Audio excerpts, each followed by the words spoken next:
এবারে সারা দেশের প্রতিনিধিদের পাঠানো তথ্য ও ভিডিওচিত্র নিয়ে মঞ্জুরুল করিমের রিপোর্ট। পহেলা বৈশাখ উপলক্ষে বাগেরহাটের উদ্দীপন বদর শামসু বিদ্যানিকেতনে অনুষ্ঠিত হয়েছে বর্ণাঢ্য ও আনন্দঘন আয়োজন। শামসুদ্দিন নাহার ট্রাস্টের উদ্যোগে আয়োজিত এই অনুষ্ঠানে শিক্ষার্থী, শিক্ষক, অভিভাবক ও সংশ্লিষ্টদের স্বতঃস্ফূর্ত অংশগ্রহণে উৎসবমুখর পরিবেশ সৃষ্টি হয়।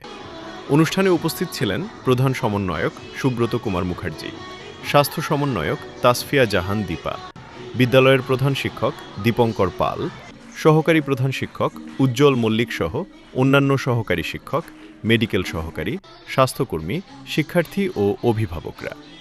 আয়োজনের শুরুতে র্যালির মাধ্যমে পহেলা বৈশাখকে স্বাগত জানানো হয়।